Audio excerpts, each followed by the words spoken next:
అందరి మీద వైఎస్ఆర్ కాంగ్రెస్ పార్టీ కార్యకర్తల మీద, మాజీ ఎమ్మెల్యేల మీద, మాజీ మంత్రుల మీద, అందరి మీద కూడా కేసులు పెట్టి భయంకరంగా వేధిస్తూ ఈరోజు ఎంత దారుణమైన పరిస్థితులు ఉన్నాయో చూడండి. అన్నీ కూడా డైవర్షన్ పాలిటిక్స్. ఈ కరెంటు ఛార్జీలు పెంచడం, ఒకళ్ళ మీద కేసు పెట్టి ఆ డైవర్షన్ పాలిటిక్స్ అటు చేయడం, ఇంకొక కార్యక్రమం చేయడం, డైవర్షన్ పాలిటిక్స్ చేయడం. ఏమన్నా చేద్దాం, ఎందుకు చేయలేదు అని చెప్పి నిలదీస్తే వాళ్ళని తీసుకొచ్చి పోలీస్ స్టేషన్లో పెట్టి కొట్టడం. అంటే ఇటీవల ఈ పామర్లో ఒక చిన్న సంఘటన నిన్న పేపర్లో చూసాను నేను. అంటే ఒక 5గురు దళితులను తీసుకొచ్చి ఆ ఎమ్మెల్యేని ఏంటి అని ఏదైనా ఈ కార్యక్రమం చేస్తానన్నావు, ఎందుకు చేయలేదు అంటే తీసుకొచ్చి పోలీస్ స్టేషన్లో పట్టుకుని చితకొట్టిన పరిస్థితులన్నీ కూడా నిన్ననే మనం ఇక్కడ చూసాం.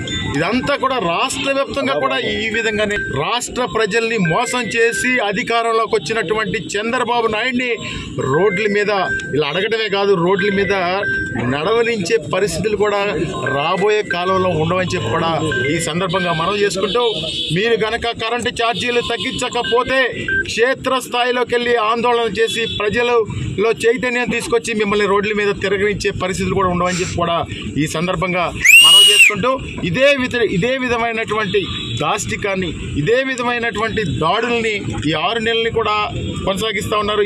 కొనసాగిస్తే ప్రజలే మీ మీద తిరగబడతారని చెప్పి కూడా ఈ సందర్భంగా తెలియజేసుకుంటూ, కూటమి ప్రభుత్వానికి 6 నెలలకే కాలం చెల్లింది. 6 నెలలకే ప్రజలు తిరస్కరణ.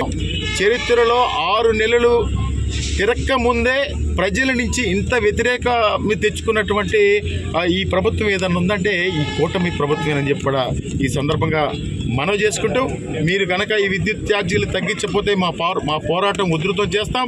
అదేవిధంగా మీరు చెప్పినటువంటి వాగ్దానాలన్నీ కూడా అమలు చేయకపోతే క్షేత్రస్థాయిలో ప్రజల దగ్గరికి వెళ్ళి మీ భోగత్వం అంతా కూడా బయట పెడతామని చెప్పి కూడా ఈ సందర్భంగా మనవి చేసుకుంటూ, అయ్యా పామరు ఎమ్మెల్యే గారికి నేను మీ ద్వారా చెప్తా ఉన్నా, ఇది ఎస్సీ కాన్స్టిట్యున్సీ.